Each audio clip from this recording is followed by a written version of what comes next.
Bonsoir, bienvenue à vous en direct sur Public Sénat, votre émission pour aller plus loin ce soir sur le projet de révision constitutionnelle.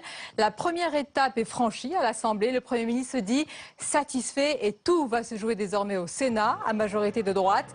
La pression est forte, les enjeux importants, c'est le débat ce soir. Après 3 ans et demi, Laurent Fabius quitte le Quai d'Orsay. Le ministre des Affaires étrangères est en passe d'être nommé à la tête du Conseil constitutionnel.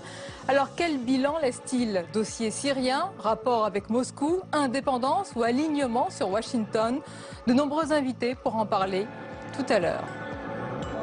L'entretien ce soir, mon invité dirige le monde des livres. Il est l'auteur de nombreux essais dont le dernier en date s'intitule Un silence religieux, la gauche face au djihadisme. Le journaliste Jean Birenbaum, il est mon invité tout à l'heure. Voilà pour le programme, merci de votre fidélité. Je suis ravie de vous retrouver. Tout de suite, les repères de l'actualité, c'est avec Paul Bouffard.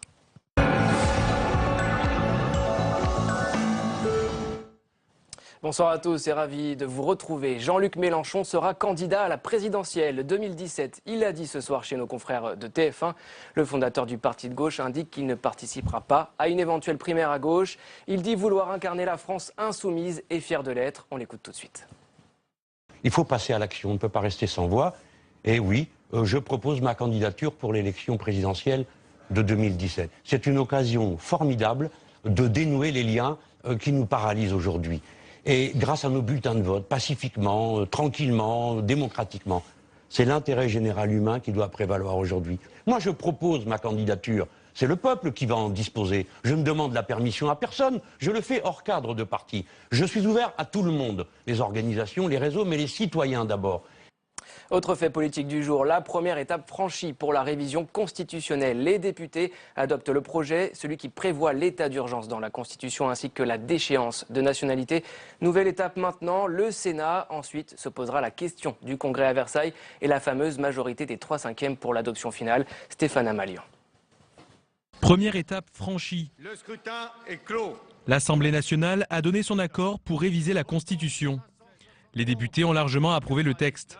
317 voix pour, 199 contre. Le gouvernement se dit satisfait. Après un long débat, et en étant, je crois, à la hauteur de l'exigence des Français, l'Assemblée nationale non seulement a approuvé cette révision de la Constitution, mais le vote, et vous l'avez bien remarqué, est au-dessus des 3/5 nécessaires pour obtenir la révision de la Constitution. Il appartient maintenant au Sénat de voter un texte identique à la virgule près. Car en matière de révision constitutionnelle, l'Assemblée et le Sénat ont le même poids. La droite, majoritaire, a déjà indiqué qu'elle amenderait le projet. Dans ce cas, retour à l'Assemblée. Un casse-tête pour le gouvernement. Les discussions au Sénat promettent d'être houleuses. Elles commenceront dans 1 mois. La révision constitutionnelle, quasiment acquise il y a quelques semaines, apparaît aujourd'hui plus incertaine. Et puis, signe d'un remaniement ministériel imminent, François Hollande sera l'invité de France 2 et TF1 demain soir à 20 h. Le nouveau gouvernement pourrait être connu dans l'après-midi. Un signe qui ne trompe pas Laurent Fabius, a lui quitté aujourd'hui le Quai d'Orsay. Et il a été salué à l'Assemblée nationale, ovation sur les bancs de la gauche. Laurent Fabius a pris la parole pour la dernière fois devant l'hémicycle. Il devrait succéder à Jean-Louis Debré à la tête du Conseil constitutionnel. On l'écoute. J'ai exercé de très nombreuses fonctions exécutives, législatives. Bon, j'ai souhaité qu'il soit mis à terme et le président de la République a eu la grande gentillesse de me pressentir pour être président du Conseil constitutionnel, ce qui est une fonction éminente et toujours au service de la République. Et voilà. Autre entrée au Conseil constitutionnel, celle de Michel Pineau, à 68 ans. Il a été proposé par le président du Sénat, Gérard Larcher. Inconnu du grand public, l'énarque était président de la commission des sanctions de l'autorité des marchés financiers. Dépenses publiques maintenant. La Cour des comptes dresse ses mises en garde. Un rapport qui formule des pistes de réforme pour une meilleure gestion des deniers publics. La Cour s'attarde notamment sur le parc nucléaire français vieillissant. Les dépenses de maintenance ne cessent d'augmenter. Louis Sibyl. Les centrales nucléaires, durée de vie, 40 ans environ. EDF veut les prolonger jusqu'à 60 ans. C'est le programme dit du grand carénage, lancé en 2011 pour répondre à des normes de sécurité après le drame de Fukushima. Un programme dans le collimateur de la Cour des comptes. Car ces rénovations coûtent cher, très cher, près de 100 milliards d'euros. Il faut savoir quand même qu'EDF aujourd'hui est une entreprise très endettée, dont le capital en bourse fond régulièrement. Le président doit arrêter de dire, comme il le dit encore régulièrement, qu'il va garder la totalité de son parc nucléaire. Il n'en a pas les moyens. Depuis 2015, la loi oblige à réduire la part du nucléaire à 50% de l'électricité en France d'ici à 2025, contre 75% aujourd'hui.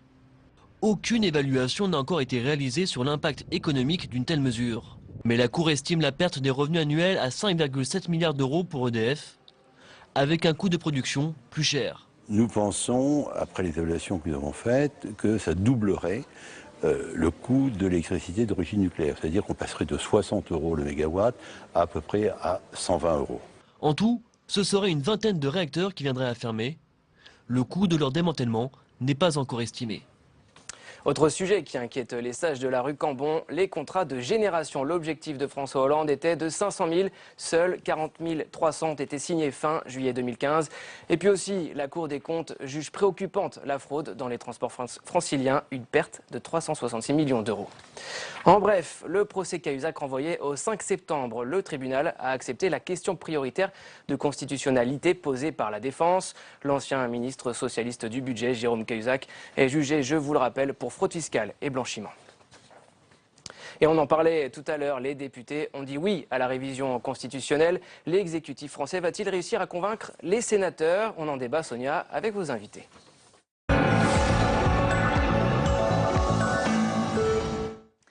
Oui, merci Paul. Le gouvernement a donc remporté la première manche à l'Assemblée. Alors bien sûr, rien n'est joué, mais le premier obstacle est franchi. Place bientôt au débat au Sénat, où la partie s'annonce bien plus compliquée pour l'exécutif. Alors la majorité de droite compte imprimer sa marque et revenir à l'esprit initial du texte tel qu'il a été énoncé le 16 février au Congrès. Mais les sénateurs de droite prendront-ils le risque de faire échouer le projet constitutionnel? La responsabilité est lourde, les enjeux importants. On en parle avec nos invités ce soir. Philippe Dallier, bonsoir. Bonsoir. Et bienvenue, sénateur Les Républicains, vice-président délégué du groupe au Sénat. Merci de nous accompagner. Éric Fotorino, bonsoir. Bonsoir. Cofondateur et directeur de l'hebdomadaire Le 1. Nous accompagne également Judith Vintraud, bonsoir. Bonsoir. Reporter au Figaro. Et Jean-Daniel Lévy, bonsoir, bonsoir et bienvenue à vous, directeur du département politique et opinion d'Aris Interactive. Alors, madame, messieurs, après des heures de débat à l'Assemblée, Philippe Dallier, après aussi des mois de bataille politique dans les médias, le projet de révision constitutionnelle a été adopté par l'Assemblée. Malgré tout ce qui a été dit, pronostiqué, c'est une première manche qui est remportée par l'exécutif. Est-ce que ça vous a surpris de la part de vos collègues députés de droite, l'ampleur de cette victoire? Qu'il y ait une majorité pour l'adopter, non, tout le monde le pensait. La question était effectivement avec quel différentiel par rapport à ceux qui voteraient non, et puis quel serait le nombre des abstentionnistes. Donc c'est vrai qu'on a à l'Assemblée les 3/5 des suffrages exprimés. Bon, mais la question n'est plus là. La question est maintenant de savoir si effectivement le Sénat est prêt, et l'Assemblée nationale, à trouver un compromis sur un texte commun, puisque tant qu'il n'y aura pas d'accord sur un texte commun, il n'y a pas de réunion du Congrès. Mais vous parlez ce soir de compromis possible. Écoutez, si l'Assemblée reste sur sa position en disant le Sénat n'a qu'à adopter conforme le texte qui lui est envoyé, je pense qu'on va très vite aller droit dans le mur.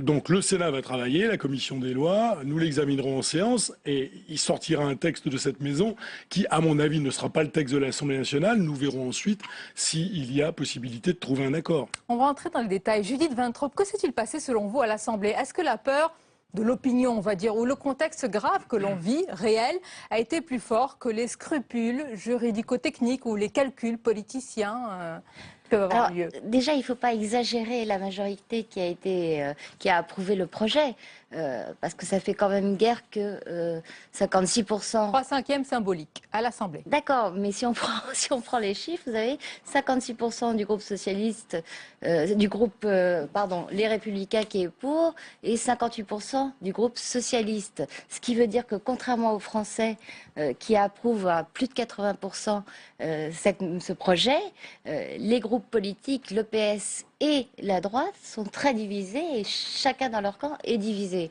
Alors quels sont les arguments qui ont fait que quand même une majorité émerge?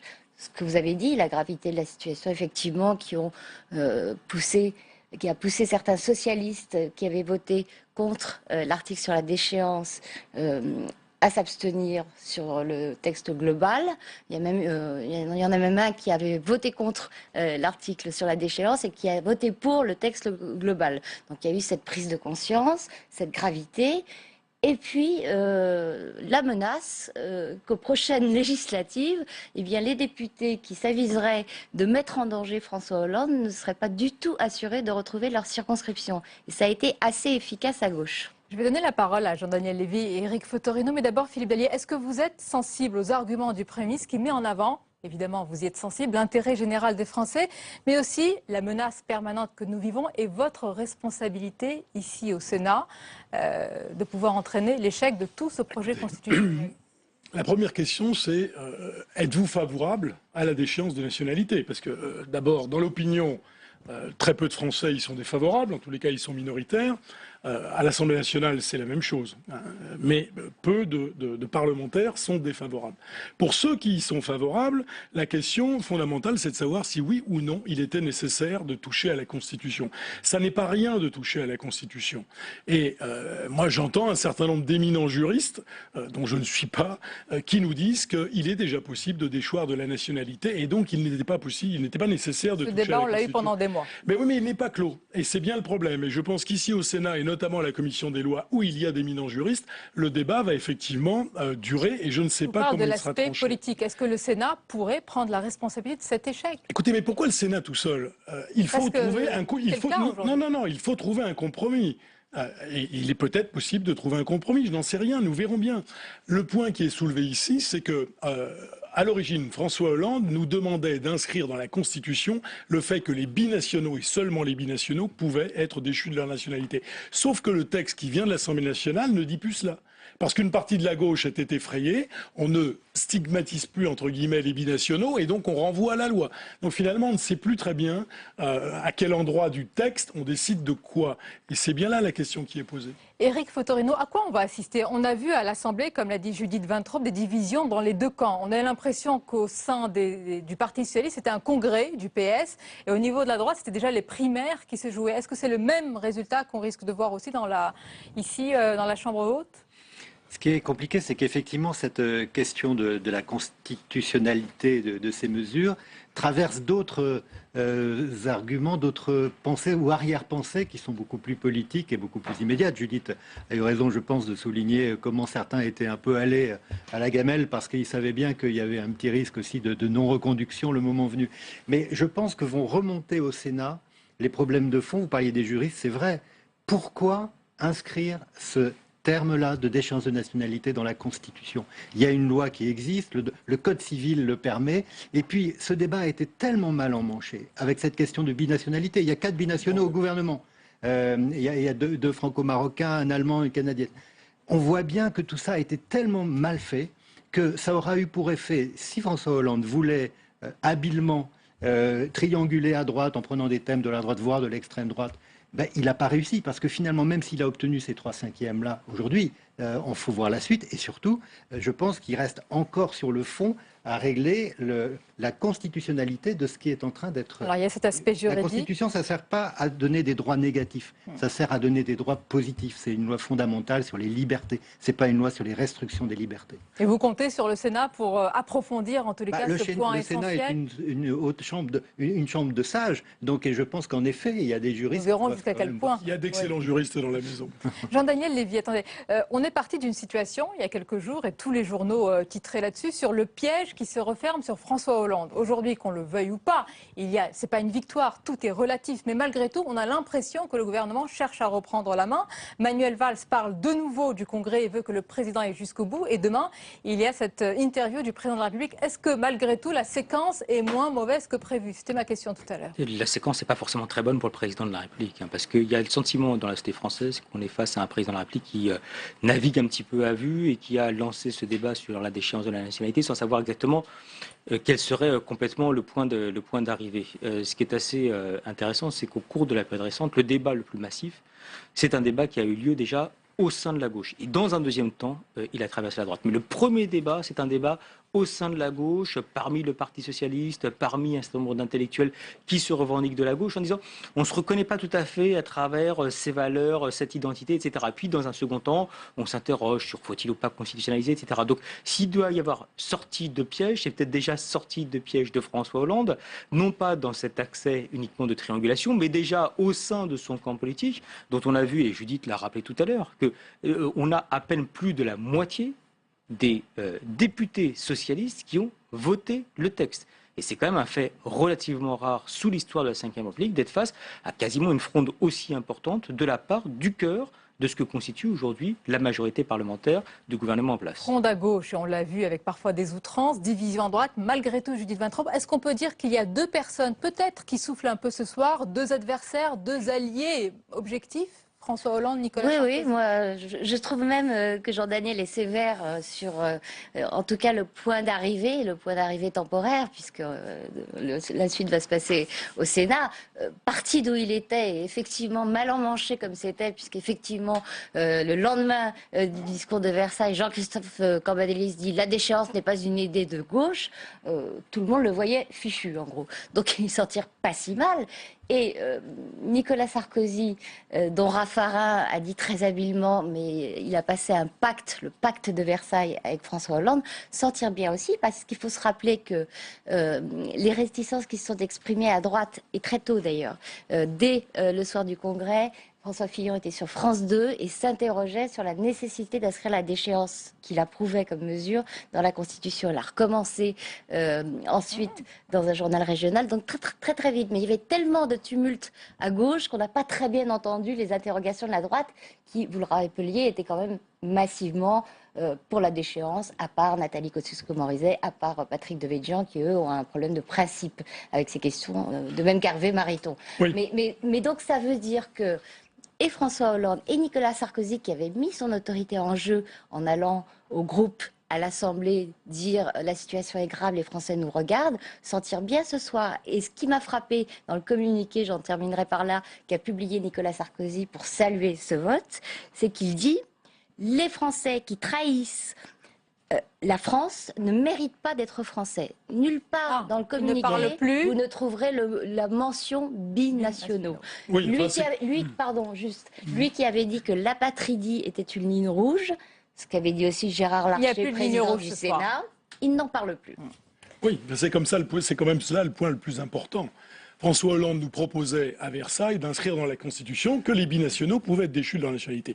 Aujourd'hui, on remonte dans la Constitution le fait que tout Français peut être déchu de sa nationalité et on renvoie à la loi pour faire le tri entre ceux qui sont binationaux et les autres. C'est quand même, ça n'est pas une petite affaire. Et on ne peut pas traiter cela simplement sous l'angle des petits intérêts politiques en vue de la prochaine présidentielle. Ce n'est pas une petite affaire, ça fait des mois qu'on en parle. Non, mais on peut regarder ça sous différents angles. Hein. L'objectif 2017, ou alors quel est l'intérêt effectivement de modifier la Constitution. Certains le regardent quand même, Philippe Dallier. D'ailleurs, c'est une question. Mais le Sénat, avant d'arriver au fond. Je pense qu'ici, le Sénat regardera les choses d'abord sous l'angle juridique et purement juridique. On va arriver au fond. Les sénateurs ne sont pas élus au suffrage universel. Donc ils sont moins menacés de représailles. Philippe Dallier, on peut dire que vous êtes un filloniste. Oui. Toujours. Toujours. Pur et dur. Oui. François Fillon donc, a déclaré, il y a des convictions, puis il y a aussi une part de calcul. Il a dit non. C'était une sorte de... Certains ont dit une pierre, deux coups politiques, à la fois affaiblir François Hollande et par ricochet Nicolas Sarkozy. On peut dire ce soir, on n'est qu'à la mi-temps, parce que tout va venir au Sénat, qu'il a perdu une manche. Écoutez, j'ai discuté de ce sujet avec d'autres, avec François Fillon. Lui, il est sur une question de principe. Il dit, et je ne partage pas son avis, j'ai plaidé devant lui le contraire. Moi, j'ai plaidé le fait, effectivement, que nous votions cette réforme constitutionnelle. Ceci étant dit, il est sur la question des principes, en disant il n'est pas nécessaire de modifier la Constitution, il est déjà possible de le faire. On ne touche pas à la Constitution à tout bout de champ, alors certes, dans un cas de figure très grave après les attentats du 13 novembre, mais à partir du moment où il n'était pas nécessaire de le faire, ne le faisons pas, parce qu'on a trop souvent tendance dans ce pays à voter une loi à chaque fois que se pose un problème, voire à toucher la Constitution. Éric Fotorino, on a presque oublié l'origine. L'origine de tout cela, c'était la réaction, la réponse, la lutte contre le terrorisme. Il faut le rappeler parce qu'on part dans des débats tellement parfois ubuesques qu'on en oublie le but ultime. C'est bien, je pense, le cœur du sujet. C'est une mesure donc, qui devrait arriver dans notre loi fondamentale qui concernera qui? Au début, on était sur les binationaux, donc on disait il y a 3 millions, il y a 5 millions, etc. Et il y avait une rupture dans le principe d'égalité, donc qui n'était pas acceptable pour un certain nombre qui considéraient qu'en effet les principes disaient ça. Parce que là, vous prenez déjà parti quand vous dites moi, ça. ce que je pense, qui est effectivement quand même un peu surréaliste, c'est que lutter contre les terroristes, lutter contre Daesh, est-ce que c'est, comme dit Marcel Gauchet, qui n'est pas un spécialiste de ça, est-ce que c'est regarder le budget de la défense, regarder les mesures de sécurité concrètes, ou est-ce que c'est parler des principes juridiques? Et là, je pense qu'il y a quand même un déphasage quand Manuel Valls dit, dans les images de tout à l'heure, nous avons eu des débats à la hauteur des exigences des Français. Mais qu'est-ce qu'ils exigent, les Français? Je ne crois pas qu'ils exigent qu'on change des choses dans la Constitution. Ce qu'ils veulent, c'est que la sécurité soit assurée. Mais au-delà de ça, aujourd'hui, tous les débats portent, depuis, comme vous dites, depuis des mois, alors qu'il y a d'autres réalités, je pense, beaucoup plus tangibles pour les Français qui ne sont plus évoquées. Donc ce côté, on va éclairer, suréclairer, éblouir l'espace public, saturer l'espace public avec ce débat, de mon point de vue, c'est quelque chose qui reviendra en boomerang sur ce gouvernement, parce qu'on leur reprochera le moment venu, et sûrement à juste titre, d'avoir un peu noyé d'autres poissons qui étaient au moins aussi importants. Oui, mais pourtant, Jean-Daniel Lévy, quand on interroge les Français, peut-être pas tous les jours, mais régulièrement, ils sont toujours aussi massivement pour ce projet avec cette déchéance de la nationalité. Ça ne varie pas. Déjà, les Français répondent aux questions qu'on leur pose. Donc voilà, aujourd'hui, on est dans un, on est dans un débat politique. Oui, mais enfin, on est dans un débat politique qui est posé, et je retrouve entièrement ce que dit Eric, non pas autour des moyens, non pas autour de la défense, non pas autour de la prévention, mais autour d'une mesure qui est une mesure excessivement symbolique, ou dont tout le monde, pour laquelle tout le monde s'accorde en se disant de toute façon ça n'aura pas d'effectivité sur l'intention ou pas de commettre des attentats terroristes. Mais d'une manière générale, on voit bien que dans la société française, on adore débattre de sujets autour de ce que nous sommes, de ce que sont nos valeurs, de ce qu'est notre identité. Et là, c'est pour ça que ça émerge de manière aussi nette. Le débat est net et assez tranché, effectivement, quand on interroge les Français sur ce sujet-là. Il est assez net et assez tranché, d'ailleurs, quand on les interroge sur toutes les mesures en matière de sécurité, qui vise à accroître les moyens en matière de sécurité, qui vise à accroître la répression, qui vise à accroître les moyens pour enfermer les personnes, voire même les moyens qui visent à restreindre les libertés des individus dans la situation actuelle, qui est une situation d'émotion post-attentat. Oui, et cette boussole de l'opinion, vous en tenez compte? Il n'y a pas que le cadre juridique, légal. Il y a peut-être autant de réponses que de parlementaires. Mais si, effectivement, moi, je pense qu'effectivement, il vaut mieux, alors après on verra le texte, mais adopter un texte au bout du compte, c'est parce que je crains que les Français ne le comprennent pas. Si nous ne le faisions pas. C'était ma question au départ. C'est important de savoir encore une fois, Marine Le Pen. Mais je comprends aussi ceux qui me disent ça n'est pas parce que... Je vous pose la question directement, une question d'image du Sénat qui a souvent été et qui est encore considérée parfois dans l'opinion comme une anomalie, pour reprendre le terme souvent évoqué. Est-ce que cela peut vous être reproché? Le projet constitutionnel est passé à l'Assemblée. S'il ne passe pas au Sénat, malgré l'avis majoritaire favorable des Français, François Hollande pourra dire, eh bien voilà où ça a bloqué. Écoutez, en tous les cas, je pense que depuis 2 ans, l'image du Sénat commence à être meilleure. Ceci étant dit, est-ce que c'est à l'institution, globalement, qu'on reprocherait un échec, ou est-ce que ce sont aux parlementaires eux-mêmes? Mais je pense qu'effectivement, c'est une donnée du problème. Ce sera à l'ensemble de la droite, et je pense que François Hollande, demain soir, ne va pas se priver de souligner que désormais, c'est la droite qui tient l'avenir de la réforme entre ses mains. Je voulais juste revenir sur ce qu'a dit Jean-Daniel. Il dit les Français adorent discuter d'identité. C'est pas qu'ils adorent, c'est qu'il y a une angoisse identitaire en France que tout le monde a relevée. Nicolas Sarkozy le premier, par ordre chronologique, puisqu'il l'a découvert quand lui était au pouvoir, mais qu'ensuite Manuel Valls a tout à fait détecté. Et c'est sur ce terrain-là, sur le terrain du symbole, que les attentats du 13 novembre ont été particulièrement dramatiques et douloureusement sentis, c'est qu'on a été attaqué de l'intérieur. Donc ça revivifie, ça remet d'actualité de façon très, très douloureuse et très, très brûlante cette question de qui est français, qui ne l'est pas, qui mérite de l'être, qui mérite... C'est pas pour le plaisir d'ergoter, c'est parce que c'est le cœur de la question. C'est votre avis, Éric Pettorino? Non, je crois pas. Enfin, que ce soit le cœur, non, je crois pas que ce soit le cœur. Vous savez, je pense en écoutant Judith de ce que racontait Elie Wiesel. Il racontait que sa mère, quand il rentrait de l'école, elle lui demandait pas s'il avait bien travaillé ou quoi, elle lui demandait est-ce que tu as posé les bonnes questions. Et moi, je pense qu'aujourd'hui, nos gouvernants ne posent pas les bonnes questions aux Français.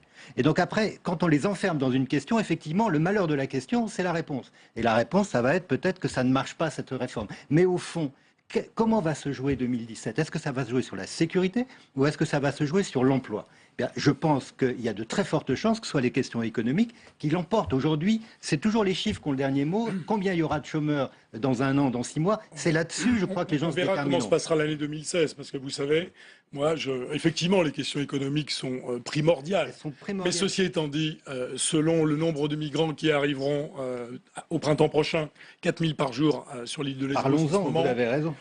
Et selon qu'il y aura ou pas d'autres attentats, je dois vous dire que le résultat de la présidentielle pourrait être très différent.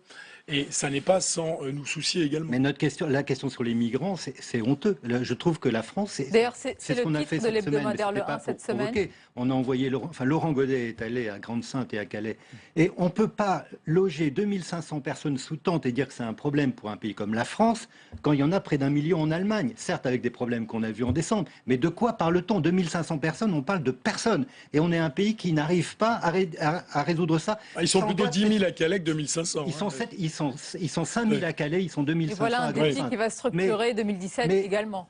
Sangatte, c'était 1999. Fermé par Sarkozy, ministre de l'Intérieur, en disant on ferme, donc ça va être réglé. Mais que fait le gouvernement là ? Parce que c'est la bonne question, c'est ce que demandent les Et le gouvernement, justement, pardonnez-moi, c'est une question un peu plus politicienne, mais justement pour affronter tous ces défis, Jean-Daniel Lévy, il faut une équipe de combat et on est à la veille probablement d'un remaniement. On se demande où sont les combattants dans ce gouvernement. Je ne sais pas si vous avez des informations, si les Français attendent vraiment ce remaniement avec impatience, mais alors quelle équipe de combat on pourrait voir se profiler ? Est-ce qu'il y a une attente par rapport à cela ? Déjà avec Manuel Valls.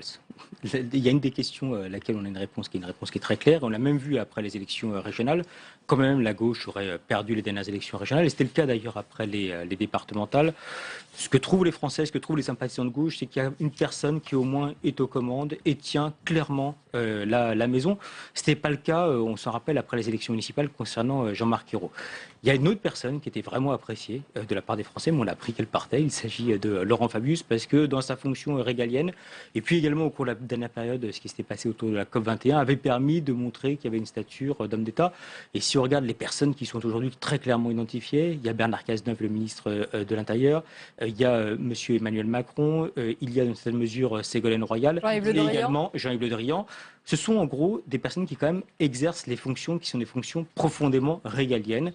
Les autres sont aujourd'hui un peu moins clairement identifiés de la part des Français. Ceci étant dit, peu importe le casting de demain soir, je pense que ce que veulent les Français, ce sont des résultats. Non, mais ce sont des résultats. Et vous pouvez changer les têtes si la politique reste la même, si les résultats sont aussi mauvais, ça ne changera strictement rien. Un mot de conclusion ? Je ne sais pas. En tout cas, la ligne directrice est assez claire. Avec le départ de Christiane Taubira, François Hollande a enfin couper les ponts avec la gauche radicale.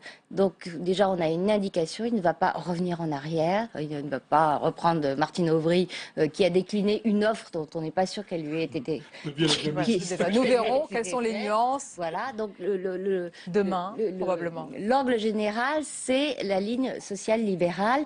Et d'ailleurs, dans ce contexte-là, les déclarations d'Emmanuel Macron, dont Jean-Daniel rappelait qu'il était bien identifié sur cette ligne-là, ces déclarations sur la déchéance ont été particulièrement malheureuses et inopportunes. Merci à vous. En tout cas, restez avec nous. L'actualité est aussi aujourd'hui économique et financière. Et l'on reparle de la tourmente sur les marchés. Pour tout comprendre, c'est l'édito Éco.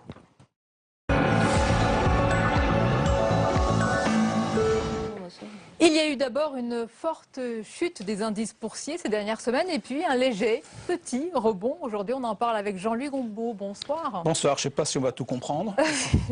Il faudrait, je l'ai annoncé comme ceci, Jean-Louis. Mais est-ce que ce sursaut déjà est de nature à nous rassurer, ce petit sursaut? Alors écoutez, c'est de nature à rassurer ceux qui ne s'inquiètent pas.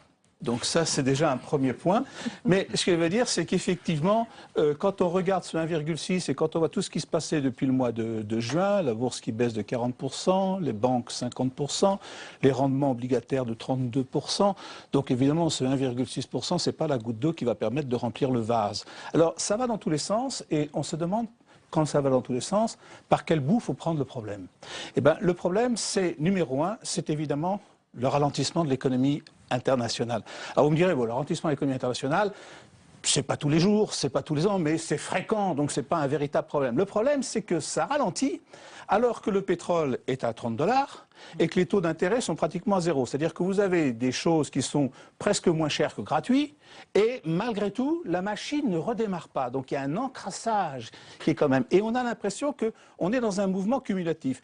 Si vous prenez l'ensemble des pays qui produisent des matières premières, c'est 30% du PNB mondial. Ces gens-là donc ont une contraction de leurs recettes considérable. Ce n'est pas la première fois, c'est déjà arrivé, mais quand ça arrivait, ça redémarrait de notre côté, puisqu'évidemment on avait toutes ces marchandises moins chères. Or, ça, ils ont une contraction de leurs recettes, ça ne démarre pas chez nous, et ça fait un effondrement des marchés à l'exportation pour nous.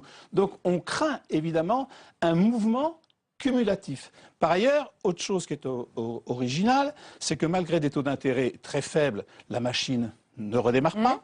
Autre chose qui est originale, c'est que ça arrive à un moment où toutes les responsabilités politiques sont critiquées, même jusqu'en Allemagne, où Mme Merkel, qui était une sorte de totem et qui ne l'est visiblement plus.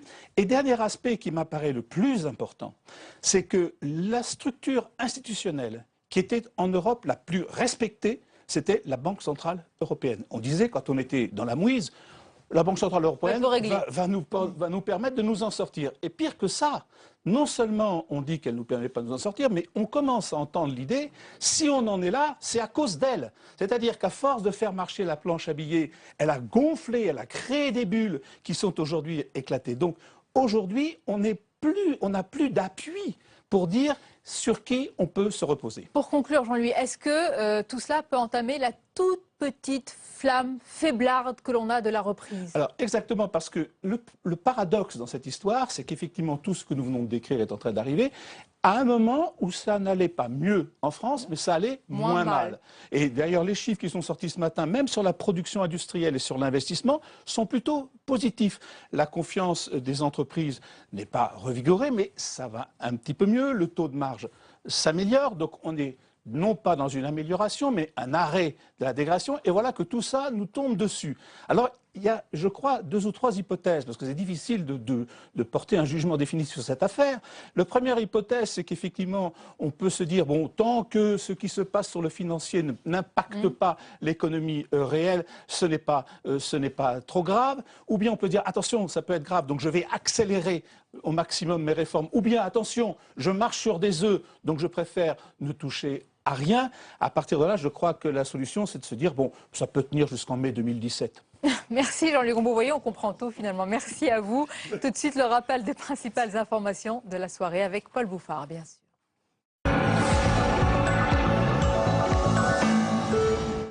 L'article 14, finalement, réintégrer les dispositions concernant le harcèlement sexiste seront bien inscrites dans le texte sur la sécurité dans les transports. Il avait été balayé par la commission des lois du Sénat. Les associations féministes auront obtenu gain de cause. Les détails avec Quentin Calmet. Déjà voté à l'Assemblée et au Sénat, le texte fait consensus sur tous les points, à l'exception des mesures contre le harcèlement sexiste. Un volet sur lequel voulait insister l'Assemblée nationale dans cette proposition de loi, mais supprimé au Sénat pour des raisons juridiques. Il n'en fallait pas plus pour voir se multiplier sur les réseaux sociaux les messages appelant les sénateurs à ouvrir les yeux sur ce problème. Tous ont donc fini par s'entendre sur la formulation à apporter au texte. À la sortie, Marie Le Verne, à l'origine du volet harcèlement sexiste, avoue sa fierté d'avoir fait avancer le droit des femmes. Cela prouve aussi que la mobilisation populaire sur les réseaux sociaux avec le hashtag harcèlement agissons a fonctionné et donc c'est une victoire aujourd'hui. Principale avancée avec cette proposition de loi, les transporteurs devront rendre compte de leur action contre le harcèlement sexiste auprès du défenseur des droits. En demandant aux autorités organisatrices de transport, à la RATP, à la SNCF, d'avoir une politique pour prévenir et réprimer ces manifestations de harcèlement sexiste. Ça, c'est une bonne chose. À peine 1 heure après avoir été voté, cet accord entre sénateurs et députés a été salué par la secrétaire d'État aux droits des femmes. Moderniser, changer les règles de l'élection présidentielle. Une proposition de loi a été aujourd'hui examinée en commission des lois au Sénat. Parrainage, temps de parole dans les médias ou encore horaire des bureaux de vote. Les petits candidats s'inquiètent. Jérôme Rabier. Première proposition du projet de loi, les 500 parrainages d'élus nécessaires pour se présenter seront désormais directement envoyés au Conseil constitutionnel et non collectés par les candidats. Mais les petits candidats crient au déni de démocratie favorisant les grands partis. Si vous mettez en place ce que nous sommes en train de faire, une force vive sur le terrain pour aller au contact des maires, pour nouer une relation privilégiée avec certains maires, eh bien tout ça, ce n'est évidemment plus possible. Autre point sensible de la réforme, l'accès aux médias une fois la candidature validée. Actuellement, il y a 5 semaines d'égalité des temps de parole avant le premier tour.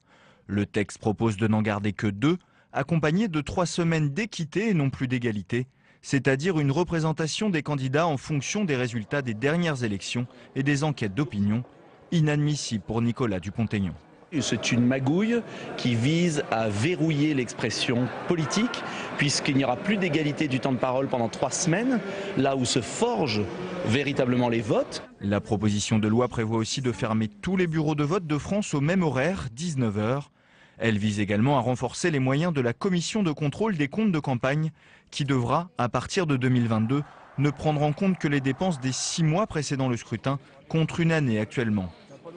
C'est une tradition chaque année, les avertissements de la Cour des comptes en matière de dépenses publiques. Un rapport qui épingle notamment le dispositif des contrats de génération. François Hollande en annonçait 500 000 en juillet 2015. Seulement 40 300 avaient été signés. Écoutez à ce propos ses réactions au Sénat.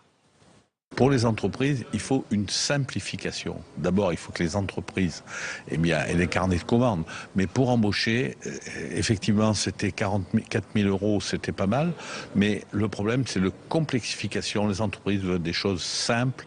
Je persiste à penser que les contrats de génération sont une bonne idée. C'est peut-être l'inadéquation des jeunes qui arrivent sur le marché du travail, qui n'ont pas forcément la formation ad hoc pour rentrer dans le monde de l'entreprise. Mais ça, c'est un problème beaucoup plus global, mais qui est peut-être une des raisons aussi de la difficulté d'application des contrats de génération. Je vous le disais tout à l'heure, Laurent Fabius quitte le ministère des Affaires étrangères. Quel bilan pour le ministre socialiste? On en parle, Sonia, avec vos invités.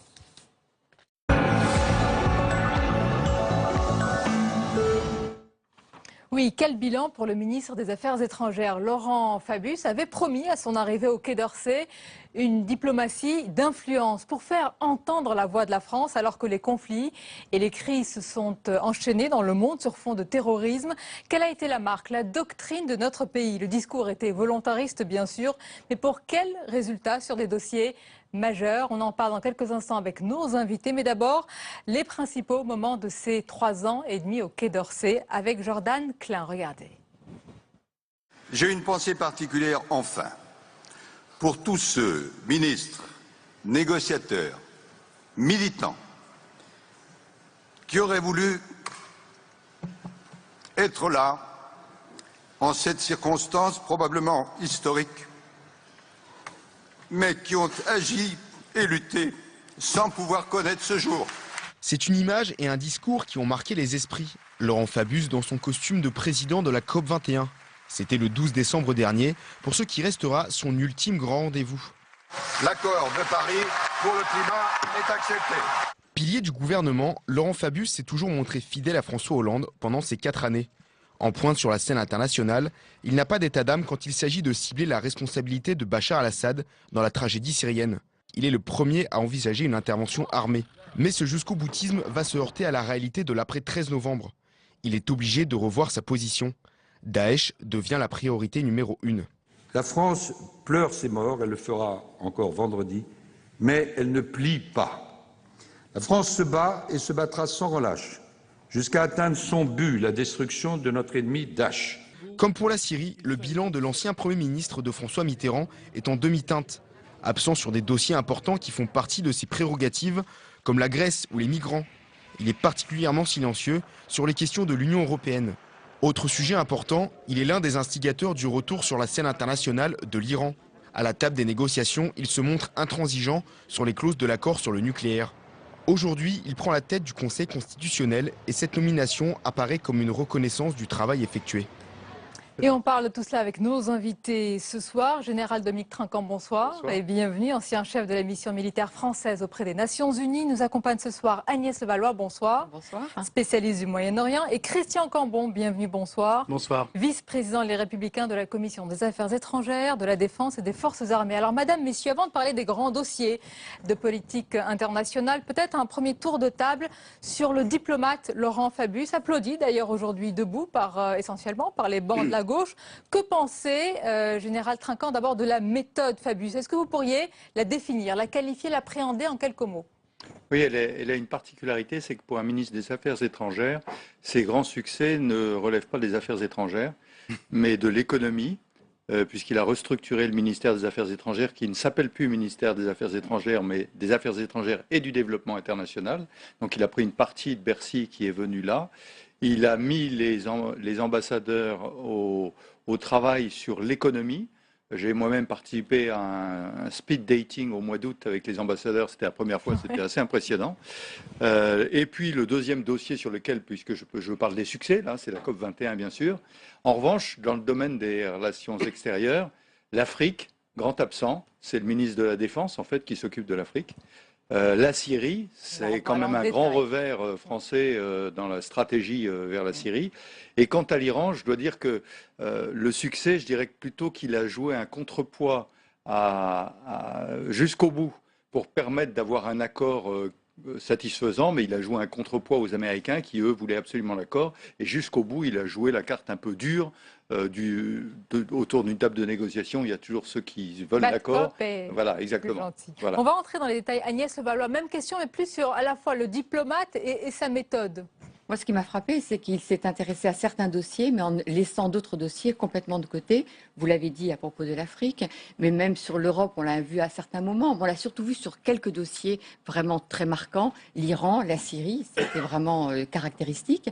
Et avec une façon parfois très brutale de dire les choses, et du coup, le mettant après dans un corner et l'empêchant finalement d'avoir une marge de manœuvre, qui est quand même le propre de la diplomatie, c'est de pouvoir se ménager des marges de négociation. Et sur la Syrie, si même sur le fond, je crois que la position était une position moralement absolument excellente, mais il y a eu certains propos qui ont été énoncés dès le départ, qui sont allés tellement loin que ça a empêché ensuite, me semble-t-il, d'avoir la marge de manœuvre de la diplomatie permettant d'aboutir peut-être à quelque chose. Même question, Christian Cambon. Alors, d'abord, moi je reconnais à Laurent Fabius d'être un homme d'État. Il a une longue expérience, une longue pratique, y compris de la vie parlementaire, sa courtoisie. Enfin, moi je souhaite quand même saluer l'homme, car il le mérite et c'est un grand serviteur de l'État. Je pense qu'à l'heure où nous parlons, tout le monde fait la même première analyse de ce bilan, des points forts sur lesquels on vient déjà d'évoquer ces points, la COP21, le tourisme qui a été rattaché au ministère des Affaires étrangères, c'est un élément très important, cette diplomatie économique que nous saluons. Moi, il y a un point qui me gêne beaucoup, c'est que depuis l'arrivée du président de la République, et je pense qu'il faut aussi parler de la responsabilité du président de la République, car c'est dans les institutions françaises celui qui imprime sa marque, je pense qu'il y a un alignement sur la politique américaine qui pose véritablement problème et qui a entraîné à de nombreuses reprises une sorte de myopie de la perception des relations internationales. Je pense notamment à la relation avec la Russie, qui a été tout à fait négligée, alors même que M. Poutine, fréquentable ou pas, c'est un autre sujet, mais est une part de la solution des problèmes qui frappent l'Orient d'une manière générale.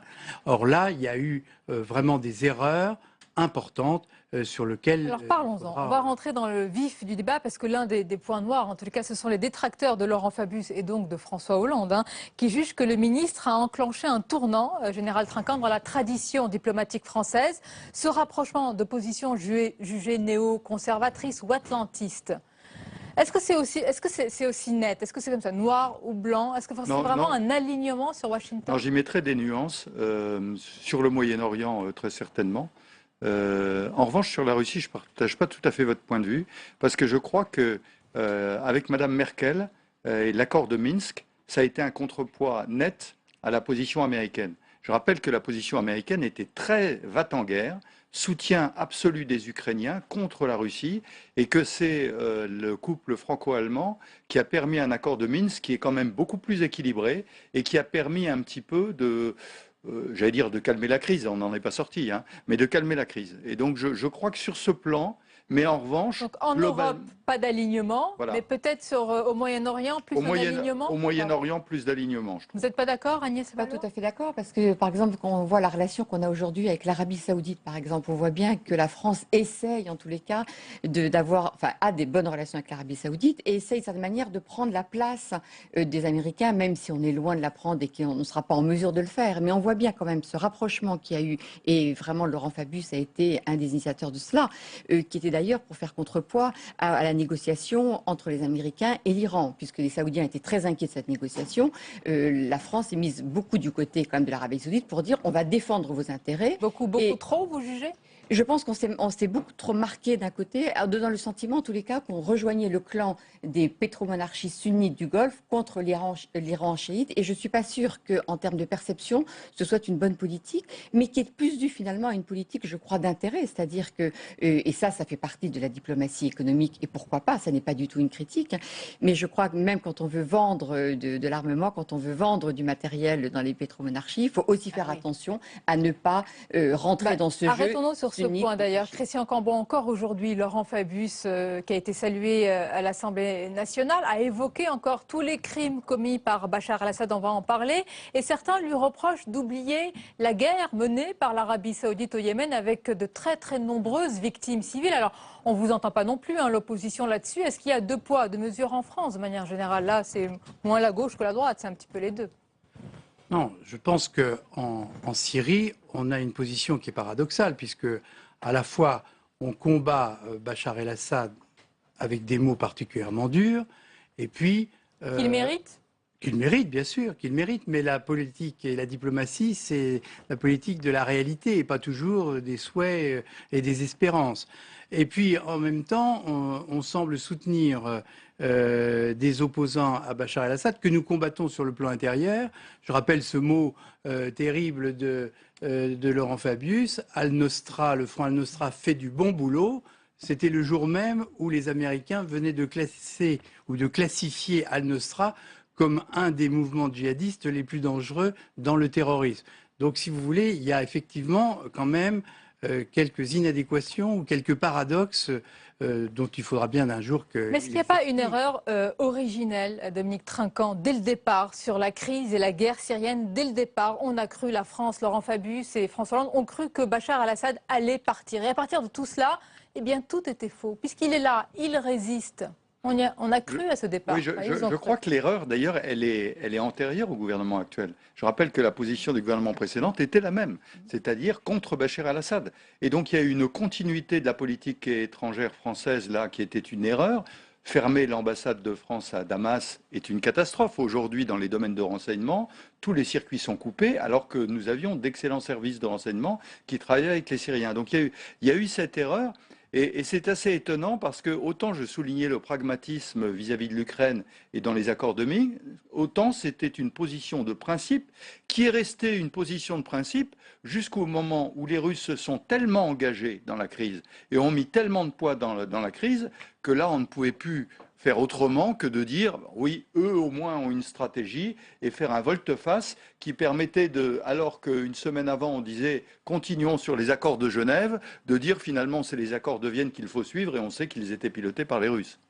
Moi, ce qui me frappe, en fait, sur ces dossiers, en tous les cas du Proche-Orient, région que je connais mieux que les autres, c'est l'absence quand même, je trouve, véritablement de stratégie. C'est-à-dire que je trouve qu'on a fait des coups, que cette diplomatie française a fait des coups, certains plutôt bien, d'autres plus problématiques. On va le voir aujourd'hui avec l'Égypte quand même, où on a soutenu fermement l'arrivée au pouvoir du général, maintenant président Sisi.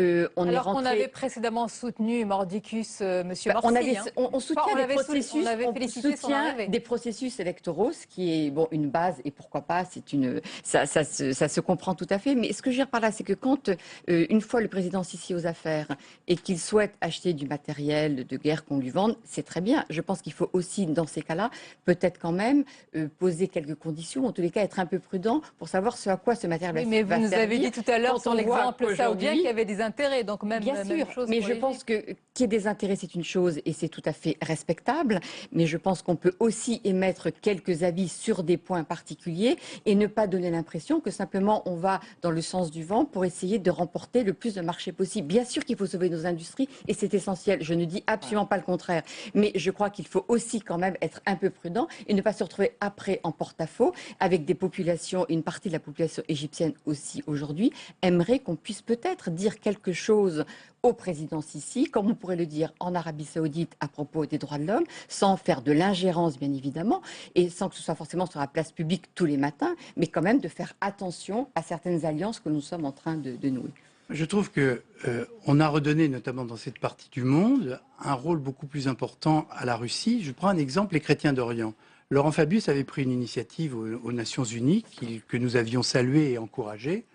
Or, finalement, là aussi, on a été plus dans la politique de communication que dans les faits, puisque globalement, ce sont maintenant les Russes qui prennent une part très importante dans la sauvegarde des communautés chrétiennes, alors que traditionnellement et dans l'histoire, la France avait un rôle de protecteur des chrétiens d'Orient que nous sommes en train de perdre parce qu'on a une politique du louvoiement et qu'effectivement, pour des intérêts économiques, ces ventes d'armes qui font de la France un des pays recordman de vente d'armes à toutes ces puissances qui en plus s'en servent. Vous en félicitez là de ce record?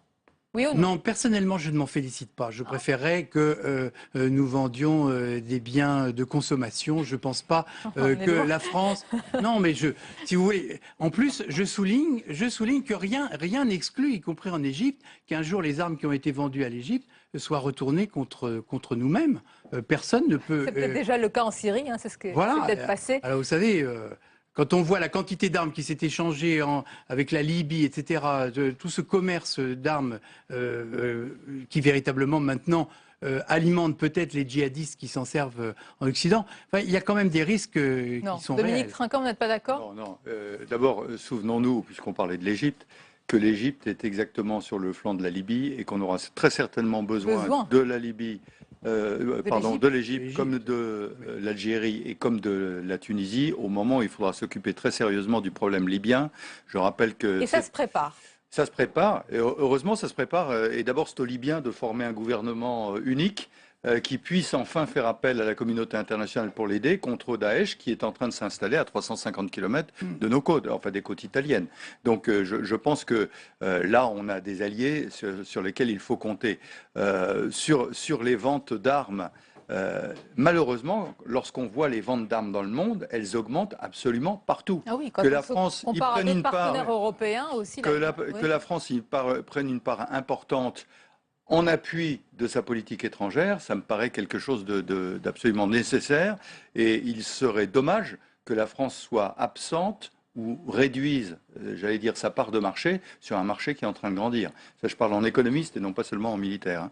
Est-ce que vous pensez... Oui, allez-y. Il y a le dossier de la vente d'armes. Est-ce que vous pensez que ce qui se passe actuellement, c'est quand même la bataille d'Alep? Est-ce qu'elle est un, entre guillemets, formidable révélateur, justement, des tergiversations de notre politique étrangère et surtout du désengagement américain qui explique peut-être les tergiversations? Je pense qu'elle est plus caractéristique, surtout de la continuité de la politique russe.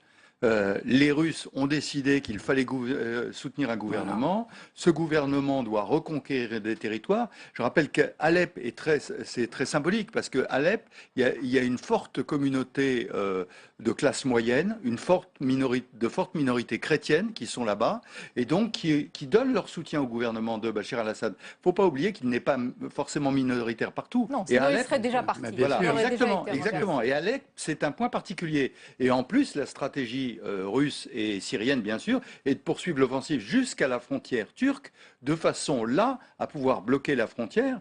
Et donc, c'est une continuité qu'on ne peut que saluer au moment où des négociations se déroulent et au moment où l'opposition n'est pas capable... Que vous saluez, oui, bien pas sûr. du tout les autres pays qui voient dans cette axe russe, iranien, syrien un danger. Mais je rappelle que l'opposition qui doit se réunir à Vienne ou n'arrivent pas à trouver même un champ commun pour se réunir. Non, là, je ne suis pas du tout d'accord avec vous, parce que justement, l'opposition s'est réunie à Riyad en décembre dernier, et pour la première fois, l'opposition a réussi à se mettre d'accord sur une plateforme avec différents groupes, mais qui se sont mis d'accord, mais qui représentent toute une partie de la population syrienne à l'intérieur et à l'extérieur. Et que donc, vois beaucoup dans les autres. Non. Là, je crois qu'il faut prendre en compte une réalité nouvelle sur le terrain, qui est que cette opposition a réussi justement à s'entendre, et c'est pas pour rien que les Russes ont commencé à bombarder lorsque les négociations ont pris à Genève, parce que pour une fois il y avait une opposition en face de la délégation gouvernementale, il y avait une vraie délégation, parce que cette délégation d'opposition avait fait son travail de préparation de ces réunions, et comme c'était à ce moment-là dangereux, les Russes n'ont eu de cesse que de lancer des bombardements pour effectivement faire capoter. On n'est plus dans le bilan de Laurent Fabius. Sur cette opposition modérée, on a parlé de l'armée syrienne libre, il y a eu d'autres organisations qu'on a qualifiées de modérées. Il y a une véritable question quand même. Pour finir et pour revenir à Laurent Fabius, je pense qu'il y a une chose qui est très importante et qui vient d'être dite, c'est que les Russes avaient une stratégie très claire depuis le départ, ainsi que les Iraniens, ne l'oublions pas, et qu'en face les Occidentaux, et on l'a vu avec l'épisode de août 2013, lorsque les Américains voulaient intervenir, que nous étions prêts à intervenir à leur côté, les Américains se sont dédits et que nous n'avons pas eu les moyens, nous, d'y aller seuls. Et donc, le camp qui se posait soutenir l'opposition n'a pas eu la même constante que n'ont eu les Russes et les Iraniens. Donc Bachar el-Assad peut, lui, effectivement, avoir... Est-ce qu'il y a, selon vous, une vision de cette région et donc quelque part une politique arabe de la France, comme il y en avait une sous le général de Gaulle? On est passé des révolutions arabes jusqu'aux bouleversements moyen-orientaux, en passant par la menace mondiale de Daesh. Est-ce que la France a une doctrine fixe, une colonne vertébrale face à tout cela? Écoutez, sincèrement, je pense que c'est un point sur lequel la France a perdu une part de l'autonomie de sa politique étrangère, parce qu'encore une fois, de mon point de vue, il y a eu un petit peu trop d'alignement atlantiste. Et moi, je reviens sur cette problématique de la Russie, parce que le débat porte effectivement sur le bilan de Laurent Fabius, et on ne peut pas attribuer tous les mots à Laurent Fabius dans cette complexité de l'Orient ô combien. En revanche, je crois qu'il y a une très grave erreur de la diplomatie française depuis 4 ans, et qui est imputable, me semble-t-il, peut-être encore plus au président de la République qu'au ministre des Affaires étrangères sortant, c'est cette absence de véritable dialogue avec M. Poutine, qui est, qu'on le veuille ou pas, un élément de solution incontournable dans cette région du monde. Et tant que l'on continuera à considérer que M. Poutine est quelqu'un d'infréquentable, qu'on lui fera le coup des Mistral, qui du reste pénalise formidablement notre agriculture et tout un tas d'entreprises françaises à un moment où notre économie souffre, je pense que ce sont des courtes vues qui n'apportent pas la solution qu'aurait apporté le général de Gaulle, qui lui avait une liberté de langage. C'est un tour de table. En conclusion, Dominique Trinquant, compte tenu de la complexité des dossiers dont on vient de parler, de la situation, des risques, le prochain ou la prochaine ministre des Affaires étrangères devra avoir quelle qualité essentielle, selon vous? Je ne sais pas, mais je soulignerai ce que disent les ministres quand ils prennent des postes maintenant. Ils sont en CDD pour 18 mois. Ça va être un petit peu difficile. Donc il y a des sujets sur lesquels il faudra continuer, la COP, l'économie, etc. L'Afrique, M. Le Drian continuera à s'en charger. Quant à la Syrie et l'Irak, malheureusement, j'ai peur qu'aujourd'hui, nous soyons à la remorque d'autres politiques parce qu'on a raté le train. Et ce qui est frappant, c'est qu'on n'a pas du tout parlé, par exemple, des pays du Maghreb. On a juste très rapidement évoqué la Libye, mais c'est significatif que la France, qui a toujours une politique quand même très engagée vis-à-vis de cette région Maghreb qui est à nos frontières, on n'en a pratiquement pas parlé ce soir dans ce débat. On aura l'occasion d'en reparler. Ce sera l'occasion de vous inviter de nouveau. Merci en tous les cas. Merci pour ce débat, cette analyse. La suite de votre émission, et c'est l'heure à présent du micro trop tard. Alex Darmon est allé à la remise du prix du trombinoscope. Alors, qui sont les personnalités politiques de l'année? Réponse tout de suite.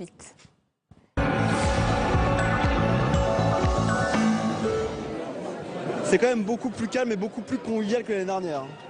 En tout cas pour Public Sénat.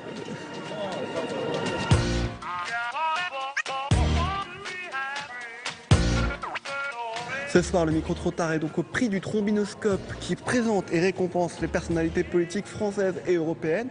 Des récompenses qui sont remises par un collège de journalistes. Alors qui sont les champions? Allez les champions, on est tous ensemble.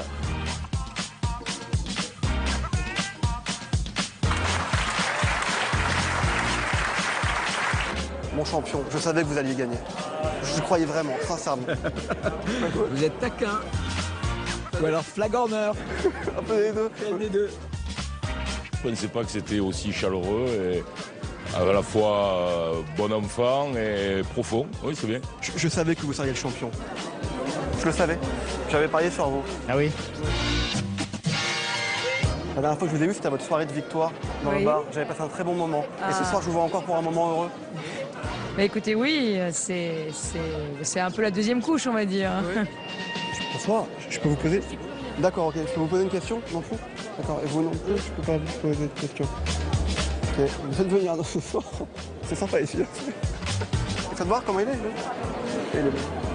C'est le second que je reçois, parce qu'il y a 5 ans, je ne l'ai pas dit, mais j'avais reçu le prix de l'élu local. C'est joli, j'espère qu'un jour on aura un comme vous. Bah, il faut d'abord que vous preniez une circonscription. Oui, c'est vrai, j'avais oublié. Les prix, c'est bien, mais ça vaut pour l'encouragement pour l'avenir. Hein? Vous voulez le conserver, ce titre, l'année prochaine?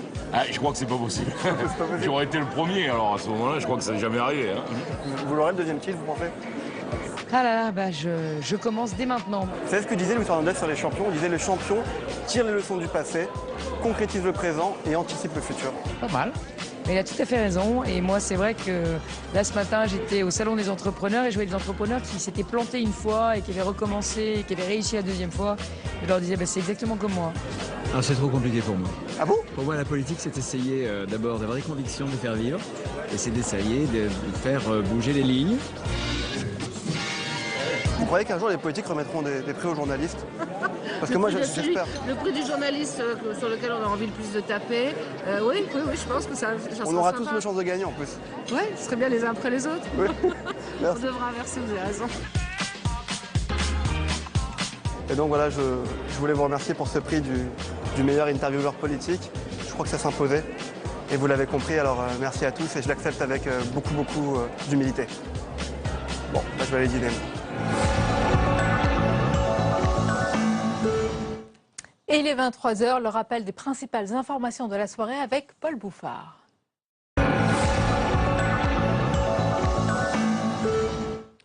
« 317 voix pour, 199 contre. Les députés adoptent le projet de révision constitutionnelle. Une première étape franchie par l'exécutif français. Manuel Valls se dit satisfait de ce vote. Nouvelle étape maintenant, le Sénat. Le chemin avant son adoption définitive est encore long. Stéphane Amalian. Première étape franchie. Le scrutin est clos. L'Assemblée nationale a donné son accord pour réviser la Constitution. Les députés ont largement approuvé le texte. 317 voix pour, 199 contre. Le gouvernement se dit satisfait. Après un long débat, et en étant, je crois, à la hauteur de l'exigence des Français, l'Assemblée nationale non seulement a approuvé cette révision de la Constitution, mais le vote, et vous l'avez bien remarqué, est au-dessus des 3/5 nécessaires pour obtenir la révision de la Constitution. Il appartient maintenant au Sénat de voter un texte identique à la virgule près. Car en matière de révision constitutionnelle, l'Assemblée et le Sénat ont le même poids. La droite, majoritaire, a déjà indiqué qu'elle amenderait le projet. Dans ce cas, retour à l'Assemblée. Un casse-tête pour le gouvernement. Les discussions au Sénat promettent d'être houleuses. Elles commenceront dans un mois. La révision constitutionnelle, quasiment acquise il y a quelques semaines, apparaît aujourd'hui plus incertaine. Et puis François Hollande sera demain l'invité de TF1 et France 2 à 20h. Un signe de plus d'un remaniement ministériel imminent. Ce matin, c'est Laurent Fabius qui tirait sa révérence. Il quitte le gouvernement et le Quai d'Orsay. Salué par le Premier ministre et les parlementaires, Laurent Fabius devrait prendre dans les prochains jours la présidence du Conseil constitutionnel. Il retrouvera à ses côtés Michel Pinault, à 68 ans, proposé par le président du Sénat, Gérard Larcher. Le conseiller d'État préside la commission des sanctions de l'autorité des marchés financiers depuis 2014. Contrat de génération fraude fiscale, la Cour des comptes a livré aujourd'hui un rapport très critique sur les dépenses publiques, une mise en garde notamment sur la gestion du parc nucléaire français vieillissant. Selon les sages, les dépenses de maintenance ne cessent d'augmenter. Louis Sibyl. Il faut passer à l'action, on ne peut pas rester sans voix. Et oui, je propose ma candidature pour l'élection présidentielle de 2017. C'est une occasion formidable de dénouer les liens qui nous paralysent aujourd'hui. Et grâce à nos bulletins de vote, pacifiquement, tranquillement, démocratiquement. C'est l'intérêt général humain qui doit prévaloir aujourd'hui. Moi, je propose ma candidature. C'est le peuple qui va en disposer. Je ne demande la permission à personne. Je le fais hors cadre de parti. Je suis ouvert à tout le monde. Les organisations, les réseaux, mais les citoyens d'abord. Et bien sûr, vous venez d'entendre Jean-Luc Mélenchon qui sera candidat à la présidentielle de 2017. Il a dit ce soir chez nos confrères de TF1. Contrat de génération, fraude fiscale, la Cour des comptes a donc livré un rapport très critique sur les dépenses publiques. Je vous propose de regarder tout de suite le reportage de Louis Sibyl. Les centrales nucléaires, durée de vie, 40 ans environ. EDF veut les prolonger jusqu'à 60 ans. C'est le programme dit du grand carénage, lancé en 2011 pour répondre à des normes de sécurité après le drame de Fukushima. Un programme dans le collimateur de la Cour des comptes. Car ces rénovations coûtent cher, très cher, près de 100 milliards d'euros. Il faut savoir quand même qu'EDF aujourd'hui est une entreprise très endettée, dont le capital en bourse fond régulièrement. Le président doit arrêter de dire, comme il le dit encore régulièrement, qu'il va garder la totalité de son parc nucléaire. Il n'en a pas les moyens.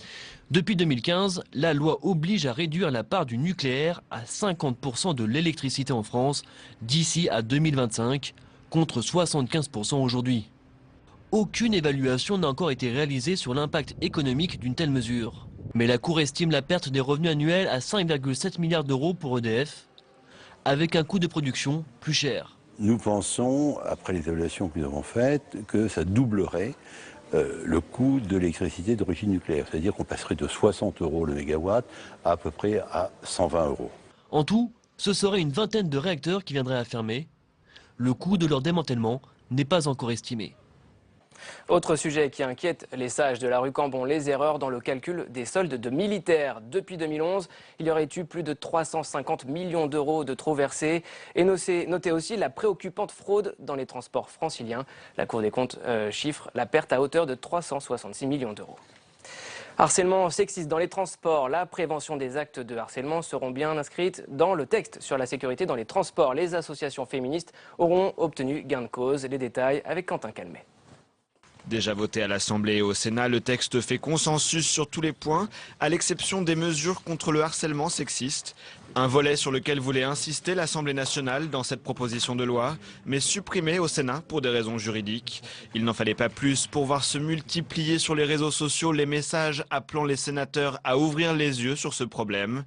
Tous ont donc fini par s'entendre sur la formulation à apporter au texte.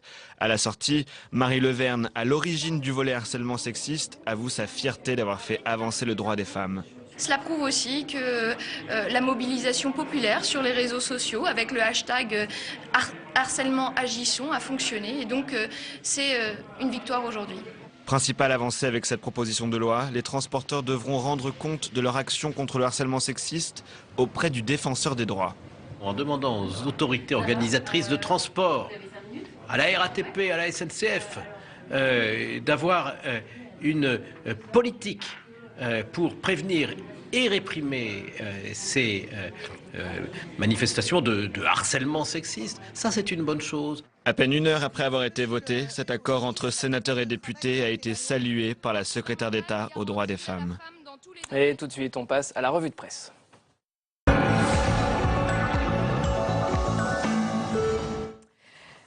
La revue de presse pour découvrir ensemble les unes de vos quotidiens et hebdo. On va commencer, Paul, avec Libération. Le quotidien qui revient en une, bien sûr, sur le départ de Laurent Fabius du Quai d'Orsay. Un bilan de sa politique est fait. Un bilan est fait dans le journal, mais Libération livre en exclusivité les dessous d'un scandale d'État autour d'Areva.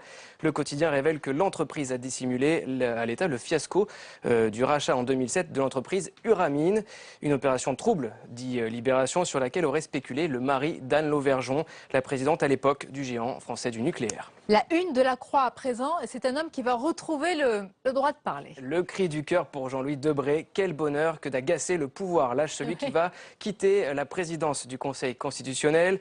L'homme sera remplacé bientôt par Laurent Fabius, vous le savez. Gageons que le futur retraité aura des choses à redire sur la politique française actuelle. Un entretien à lire demain dans la Croix. On passe au Télégramme, Paul, avec c'est le quotidien de la Bretagne. Exactement, et forcément, Sonia, le journal fait sa une sur l'élevage breton.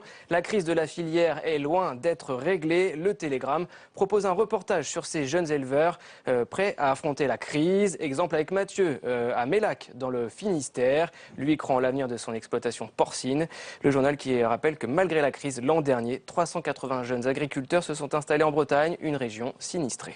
On parle à présent d'un entretien exclusif, celui du candidat à la primaire républicaine aux États-Unis. Exactement. Hier, il remportait la primaire dans le New Hampshire. Aujourd'hui, Donald Trump dit tout dans Valeurs Actuelles. Interview du candidat à la Maison-Blanche. Et vous allez au-devant de véritables révolutions. La France n'est plus ce qu'elle était. C'est Donald Trump qui le dit dans cet entretien exclusif. Autre hebdo ce soir, c'est le 1 qui titre sur la situation à Calais. Éric Fotorino, le directeur, nous en parlait tout à l'heure. Calais, une honte française. Le magazine revient donc sur la situation humanitaire de ces milliers de migrants qui échouent chaque année dans le nord de la France. Et on y découvre ce témoignage, celui de l'écrivain Laurent Godet. Il nous raconte sa visite du camp de réfugiés à Grande-Synthe. Il a ressenti de la honte, de l'indignation face à l'abandon des migrants, face à une Europe en train de se renier, dit-il. La une de l'Obs, on parle des pirates de l'Internet. Ouais, les Anonymous, et oui, ces pirates de l'Internet, les Anonymous contre Daesh. Un grand format à lire cette semaine dans l'Obs. Ces troubles faits du net, connus pour leur piratage spectaculaire, sont en guerre. Une guerre totale contre l'organisation terroriste Daesh. Même si le chiffre est difficile à vérifier, l'Obs indique que 500 à 1000 personnes participent aux actions contre l'État islamique sur Internet. L'Obs qui consacre aussi sa une au business de la pensée, les intellos et l'argent. C'est la manchette du magazine. Vaste sujet. Merci beaucoup, Paul. À demain. À demain. Avec plaisir. Tout de suite, c'est l'entretien pour aller plus loin.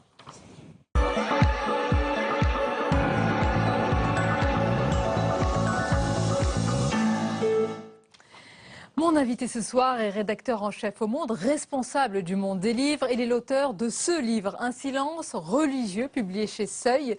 Jean Birenbaum, bonsoir. Bonsoir. Et bienvenue. Alors, avant de parler en détail de votre livre, c'est intéressant d'avoir votre avis, votre regard, parce qu'il y a justement un lien avec votre livre sur le débat autour du projet constitutionnel et notamment la déchéance de la nationalité. C'est pas fini. Au contraire, c'est une rude partie qui s'annonce et qui va se disputer au Sénat. Quelle trace laissera ce projet, selon vous, cette révision aux yeux des Français ? Bah écoutez, j'en sais trop rien, c'est un peu tôt pour le dire. Moi, je ne sais pas quel lien d'ailleurs vous voyez directement entre le livre, et c'est intéressant, ce serait intéressant de vous demander, vous, quel lien vous voyez directement entre ce livre et ce projet. C'est vrai que moi, je suis assez contre, hein, pour vous dire les choses assez brutalement et sommairement. Je trouve que tout ça est très mal embringué, qu'il y a quelque chose une forme d'opportunisme et de maladresse, et puis il y a quelque chose de très désagréable en fait dans tout ça, je trouve. Mais en même temps, d'un autre côté, il y a quelque chose effectivement qui est en rapport avec le livre, parce que ce livre, c'est un livre sur le religieux et l'importance du religieux comme causalité à part entière. Or, le religieux, c'est aussi quelque chose qui a un rapport au symbolique. Et c'est l'idée que le symbolique, c'est pas rien. Alors qu'aujourd'hui, quand on parle du religieux ou du symbolique, on dit bah c'est juste symbolique. Et le symbolique, c'est rien dans la tête de beaucoup de gens.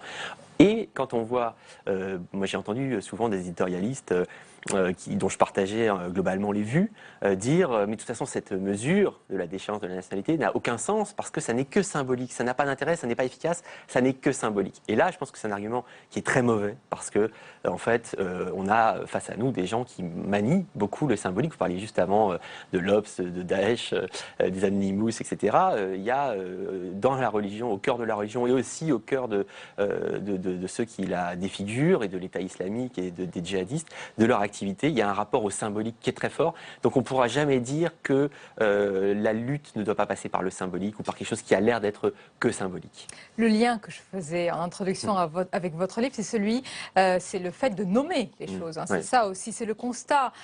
Vous partez du constat, Jean Birenbaum, louable d'ailleurs, du gouvernement, d'éviter tout amalgame après les attentats entre islam et islamisme, entre islam et djihadisme. Mais à faire trop attention, vous dites, à dire pas d'amalgame, vous dites que le discours devient en quelque sorte aseptisé et déconnecté de la réalité, donc de la religion.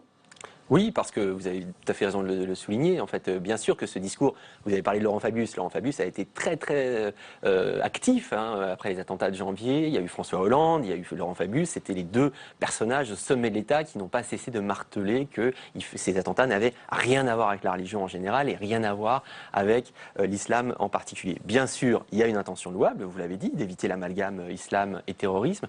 Et en même temps, ça touche à quelque chose de beaucoup plus profond, c'est-à-dire une forme de déni qui est souvent le nôtre en général et en particulier celui de la gauche à l'égard du religieux, la gauche qui a beaucoup de mal à prendre au sérieux le religieux, qui pense justement que ce n'est que symbolique, que c'est pas grand-chose, ou alors que c'est toujours le symptôme d'autre chose, le symptôme de quelque chose qui est économique ou social ou géopolitique. Même si vous n'excluez pas toute causalité sociale ou économique, vous n'excluez pas du tout ces facteurs du débat. Pas du tout. Non, non, ils sont centraux. Là aussi, vous avez raison d'insister. C'est très important. Ce qui me frappe, c'est que parmi ces facteurs, on n'arrive pas à prendre la religion comme motrice ou comme étant elle-même une causalité spécifique. Or, en fait, en Occident, comme ailleurs, la religion a longtemps été le seul horizon à l'horizon donc duquel on pensait à la fois la vie quotidienne, le pouvoir, le fondement du pouvoir, etc. Et donc tout ça, il y a un héritage théologico-politique énorme.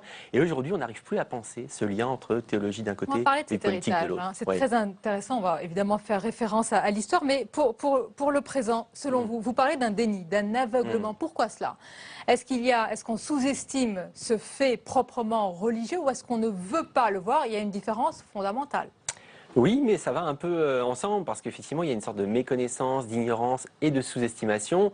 D'ailleurs, de tout point de vue, parce que là, vous parliez de la déchéance de la nationalité, je n'ai pas totalement répondu. Mais en fait, cette question, elle est un peu à côté de la plaque. Pourquoi? Parce que tout comme la rhétorique anti-immigrés, la rhétorique anti-réfugiés, en fait, la question du djihadisme et la guerre civile mondiale interne à l'islam dans laquelle nous sommes tous embarqués aujourd'hui, elle ne concerne pas les natifs ou les immigrés, les réfugiés, etc. Elle attire des gens de toutes origines. C'est pas les Français contre les étrangers, c'est des gens qui viennent de partout, qui sont... Donc, il ne faut pas réfléchir en termes de nationalité. Non. Pour comprendre ce djihadisme, on l'appelle l'international djihadiste, il faut penser d'abord religieux ou même but. Il faut les entendre. Hein. Vous dites, vous allez assez loin parce que vous dites finalement, il faut plonger dans tous les ressorts de ces départs. Ça veut dire aussi qu'il faut écouter ces gens, dépasser la haine qu'ils ont de l'autre pour écouter leur discours. Je ne sais pas s'il faut dépasser la haine, mais en tout cas, je pense qu'effectivement, il faut pouvoir entendre leur discours. La gauche en particulier, moi, c'est mon obsession, devrait se demander pourquoi aujourd'hui, elle, la gauche, qui a eu cette grande tradition internationaliste, prolétaire de tous les pays, unissez-vous, il faut se donner la main, et la guerre d'Espagne, etc., enfin, cette grande tradition d'un militantisme sans frontières, la gauche aujourd'hui devrait être obsédée jour et nuit par ce constat qui est que il y a une seule cause pour laquelle désormais des jeunes Européens sont prêts par milliers à aller mourir à l'autre bout du monde. Et cette cause, ce n'est pas la cause de l'émancipation sociale, de la révolution communiste, c'est celle du djihadisme. Et donc à un moment donné, si on veut faire face à tout ça, il faut quand même écouter un minimum ce que ces jeunes, ça ne veut pas dire excuser, ça ne veut pas dire être complaisant, ça veut dire écouter et notamment entendre que ce discours est fondamentalement et en permanence religieux. Et quand un jeune dit « je me réclame d'Allah, je me réclame d'ange protecteur, je me réclame de révélation prophétique, etc. », etc., faut pas se dire « mais non, il ne sait pas de quoi il parle, il est ignorant, il est nul, c'est un débile, etc. » parce que ce sont des barbares, Non, à un moment donné, il n'y a aucune raison, on ne voit pas au nom de quoi on retirait ou on dénierait à ces jeunes-là tout rapport à la foi qu'ils proclament et au texte dont ils se réclament. Donc l'idée de votre livre, c'est de dire que pour la gauche, il n'y a donc pas de politique dans la religion. Exemple, c'est-à-dire que pour la gauche, le scénario qui est développé, ça me vient à l'esprit, le scénario du livre de Michel Houellebecq, La Soumission, c'est un scénario total de science-fiction. C'est pas possible pour la gauche qu'on puisse associer la religion et le politique et donc d'obtenir l'islam politique. Mais c'est pas possible, effectivement, la gauche a beaucoup de mal. La gauche a beaucoup de mal parce que depuis ses origines et depuis très longtemps, ce qu'elle cherche, c'est-à-dire l'émancipation sociale, se confond pour elle, notamment en France, avec l'éradication du religieux. Effectivement, pour elle, à chaque fois qu'il y a du politique quelque part, il n'y a plus de religieux. Et inventer une politique moderne, inventer une vraie politique, faire vraiment de la politique, c'est évacuer la religion, occulter la religion, faire comme si ça n'existait plus. Ce qu'il y a avec Houellebecq, c'est un peu différent, c'est que moi, ce qui m'a frappé dans le livre de Houellebecq, qui est intéressant, c'est que, mais qui est compliqué et ambigu, c'est qu'il n'y a pas de religion. C'est-à-dire pour lui, l'islam, c'est jamais une religion. Il n'y a pas un croyant dans le livre de Houellebecq, il n'y a pas un musulman qui croit en Dieu. Il y a des opportunistes qui ne visent que le pouvoir. Il y a des gens pour qui l'islam est une sorte de code, de message ou de passe pour entrer un peu comme dans une boîte de nuit. Vous voyez, et donc ça permet quoi? Ça permet d'avoir plusieurs femmes, d'avoir un poste à la Sorbonne, d'avoir plus d'argent. Mais il n'y a pas un seul personnage du roman de Houellebecq qui est en fait un religieux. C'est-à-dire quelqu'un pour qui le rapport à Dieu, le rapport au texte sacré est central dans la vie quotidienne et dans l'espérance à venir. Parlons des intellectuels, les grands intellectuels, des personnalités comme Derrida ou encore Michel Foucault. On ne peut pas penser le politique, l'économique, disait-il, et surtout Foucault, sans le religieux. Donc il y a une évidence déjà à l'époque à penser le religieux. Pourquoi cela s'est perdu dans la tradition des penseurs plutôt Certains à gauche. Ce qui est beau, c'est que vous avez dit déjà à l'époque. En fait, à l'époque, c'était le cas, et aujourd'hui, c'est plus du tout le cas. Et c'est vrai que c'est une question, moi, je m'interroge, je me demande vraiment quand est-ce que ça s'est perdu. Et ça, il y a sans doute une autre enquête à faire là-dessus. C'est vrai que Michel Foucault, vous l'avez cité, un grand philosophe, très identifié, pas à gauche, mais qui a un rayonnement mondial, qui est une grande figure des années 70. C'est vrai que Michel Foucault, quand il est envoyé par un journal italien comme reporter, comme vos journalistes, il est envoyé comme reporter au moment de la révolution islamique en Iran, il arrive, il est comme un occidental classique. Il voit la puissance. Il voit la puissance du religieux, mais d'abord il enquête sur les causes économiques, les causes sociales, parce que c'est un occidental. Il se dit, bien sûr, il doit y avoir d'abord des contradictions de classe, une guerre de classe, etc. Et puis il voit qu'à un moment donné, tous ceux qui se réclament du marxisme, les militants, les révolutionnaires qui se réclament du marxisme, tous ceux qui se réclament aussi des droits de l'homme, en fait, tout de suite sont balayés par ceux d'autres militants qui, eux, donc, se réclament il voit tout de suite du ce messianisme. lien entre ce nœud entre religion et politique. Oui, c'est ce qu'il appelle d'ailleurs la spiritualité politique. Et la spiritualité politique, déjà à l'époque, Foucault, pour reprendre votre formule, déjà à l'époque, il dit « Nous autres occidentaux, nous avons oublié que ça existe. Pourtant, ça a dominé l'Occident pendant très très longtemps. On a oublié que ça existe. » Et il dit « Quand je parle de tout ça, j'entends des Français qui rient et je sais qu'ils ont tort. » Corrigez-moi, il n'avait pas déjà utilisé l'expression la poudrière de l'islam? Si. Il y a même un de ces articles qui s'appelle « La poudrière de l'islam », vous avez raison, et où il dit, alors j'ai pas les mots précis, mais il dit le problème de l'islam comme force politique, pas de l'islam comme religion, mais de ce nœud, effectivement, sur lequel vous insistez entre la religion et la politique, le problème de l'islam comme force politique est un sujet majeur pour notre temps et le demeurera dans les années à venir. Et pourquoi c'est un problème? Parce que le religieux, comme l'avait dit d'ailleurs Marx, occupe les espérances économiques et sociales déçues. C'est cela le problème, c'est qu'il vient combler un vide.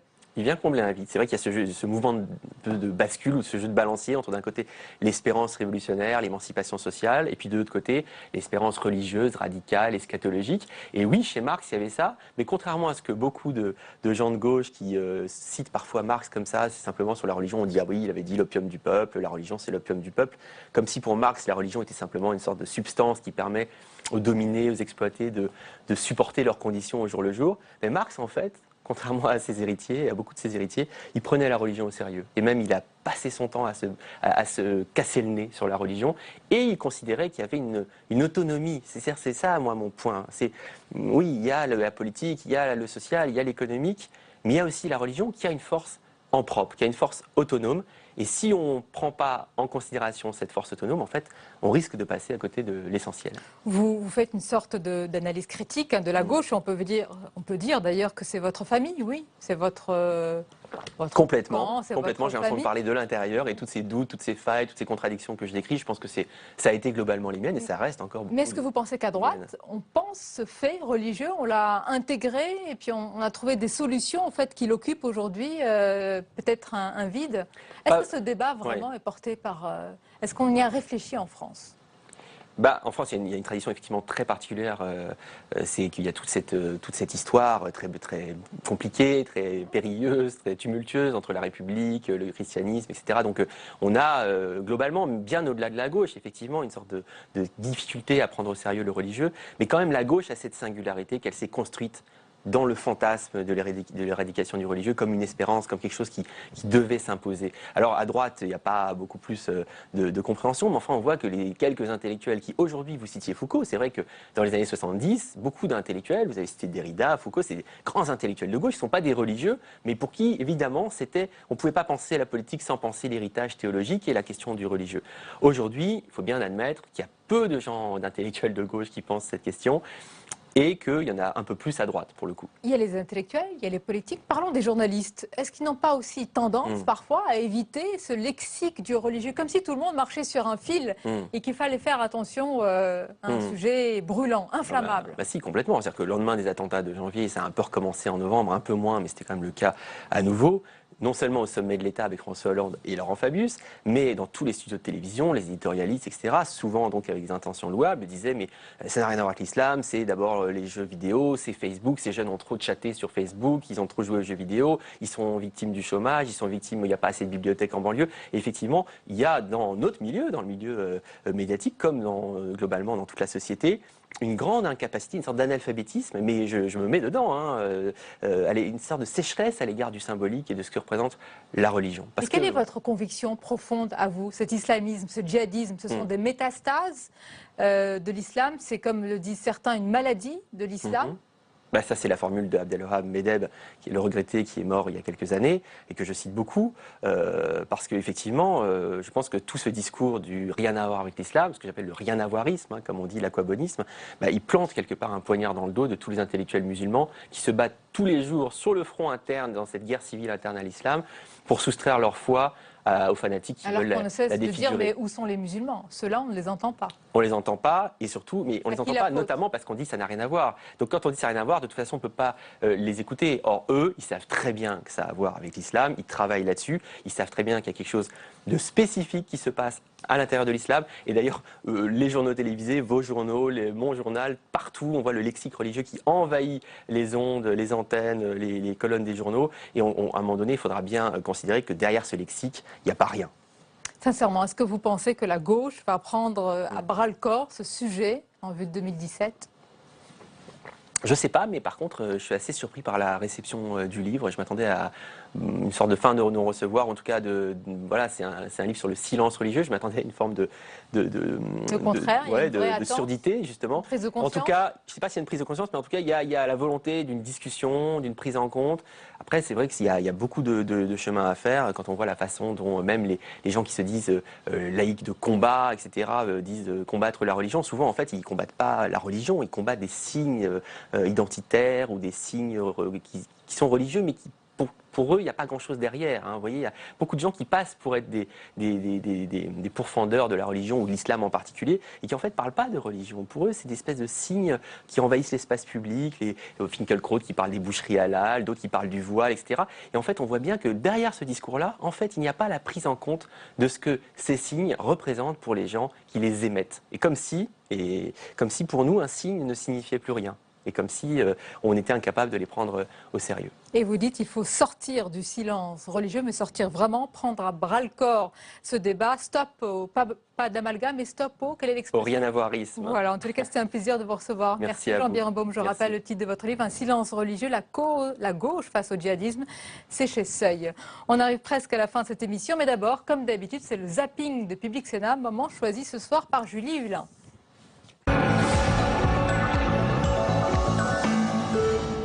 La révision de la Constitution était nécessaire dès lors qu'on avait un traitement différencié entre les binationaux et les mononationaux, comme on les appelle désormais. Dès lors que le texte prévoit les mêmes dispositions pour tous les Français, qu'ils soient mononationaux ou binationaux, la révision constitutionnelle était inutile. Et donc on se retrouve avec une révision constitutionnelle imposant une majorité des 3/5, qui est une majorité aujourd'hui introuvable, donc d'un texte qui va probablement finir aux oubliettes ou qui risque de finir aux oubliettes. Le Congrès n'est pas possible ? Si j'en crois les déclarations au Sénat, je ne vois pas comment on va arriver à une majorité des 3/5.